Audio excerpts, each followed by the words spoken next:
Ever since I first played Rogue Lineage on the 3rd of April 2021, I've been hooked. Its vast amount of content and replay value has kept me coming back till this day, and I'm not alone, as me and my friends have put ungodly hours into this game. Oh yeah, what is Rogue Lineage? Rogue Lineage is a class-based, roguelite, PvP fighting game publicly released in 2019 by Monad Studios. During its lifetime, it garnered over 331.9 million plays, and its cult following has had heavy influence on the platform. Now, I know what you may be thinking. It's a Roblox game. They're like for babies. And well, you're right about some games. However, Rogue Lineage is not your typical hand-holding, eye-candy-filled cash grab game you'd see littered across the front page. Rogue takes a very gritty approach to its gameplay, revolving around violence, little to no hand-holding, and unforgiving consequences.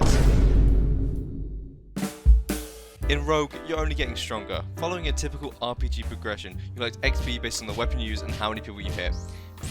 This XP, along with silver you gain from selling trinkets you find across the map, are used to progress up the stages of your character. You start as a fresh spawn, with nothing more than your racial abilities, but as you progress through base class, super class, ultra class, and even potentially uber class, you gain active and passive abilities which make you a whole lot stronger than when you started. This, however, leaves a huge power difference between just spawning and maxing out your class, which leads to a lot of higher classes picking on fresh spawns as easy kills. On spawn, you start with 3 lives, and once they run out, game over. Your character, for the most part, completely wipes, only keeping their race. There are a few ways of getting lives back, but for the most part, those 3 lives are all you got. Get killed by someone higher level, fall off a tower, or lose a fight? Tough luck. It's back to the purgatory room to restart. Rogue consists of basic controls, a button to block, 2 buttons to attack, and a dash button. Rogue's movement and combat are easy to learn, however mastering these simple controls is essential to reaching the high skill ceiling. Rogue handles spellcasting better than any other game I've played, as it has such a unique way of displaying mana.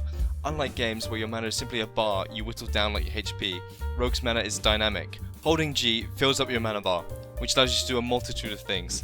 You can scale walls, get an extra boost on your dash, or run faster.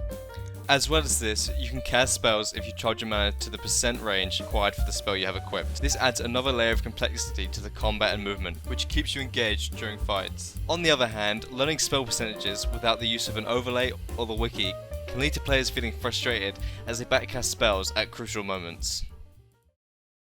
Going more in depth into the progression of the game, I've already explained the different stages of your character. However, it's a little bit more complicated than that.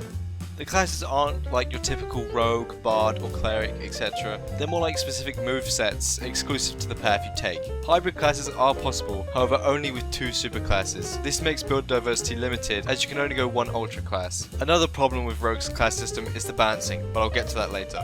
During progression, PvP is almost guaranteed to be integral to the progress of your character, which can often be the most infuriating part. This is because it relies on higher classes not killing you for attacking other players, players not leaving the game before receiving your combat tag, or not being teamed on.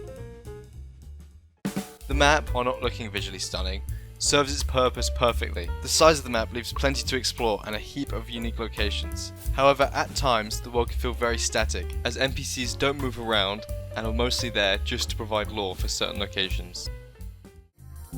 Taking a break from the review, I got in touch with Archmage, one of the lead developers, for an interview. How long have you been developing games? About 10 years now, but I've been programming on the platform for 12 to 13. Most of the other devs on the game have about 3 to 5 years. What was it like working with a team of developers? Did you ever come across any problems? Since we're all friends, we don't have as many interpersonal squabbles, and it keeps the dev environment fun and casual, but it means that the games are very motivation driven. This means if someone isn't super excited about the game, they tend to flake off and do their own thing. What games inspired you when creating Rogue Lineage? Dark Souls, MapleStory, RunEscape, Kenshi, Binding of Isaac, Dungeons of Dreadmore, Street Fighter, Tekken, Naruto Online, to name just a few. Were you expecting Rogue Lineage to be such a success, as it's now passed Tales from the Valley, your previous public games, total play count by over 100 times? Not at all, no. We originally made it just for our friends, and then one of our developer friends suggested we release it as a paid access,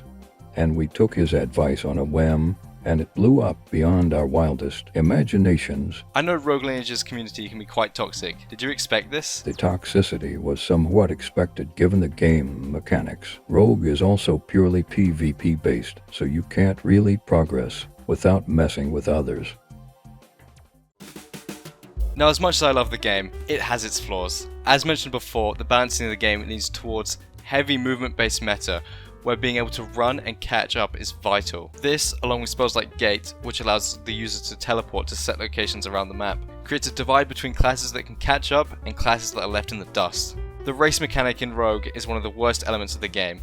When you first buy the game, which is a small fee of around £2, you are randomly rolled a race. You can, in certain cases, change this race for free, however the chances are extremely low. You can however fork over some cash and roll the race again, which would be okay if it wasn't for the fact that some races are simply better than others, and that those better races are often much rarer. This creates a crazy imbalance between those who pay and those who don't. And yes, I know people personally that have spent over £100 trying to get a single race. With that all being said, is it worth playing Rogue Lineage in 2023? It's hard to say. This is due to the declining player base and major updates being very sparse. As someone who played the game while it was still heavily active, I have to say, the game isn't what it used to be. But this may come as a product of learning the ins and outs of the game for years and the formula becoming stale. But that's not a bad thing. Rogue's formula is so addicting that it kept me and my friends hooked for over a year, and the constant discovery of new things made every session feel fresh and satisfying. So in the end, meeting cool people, exploring the world, and making memories is the reason I've been so addicted to this game, and I hope it does the same for others.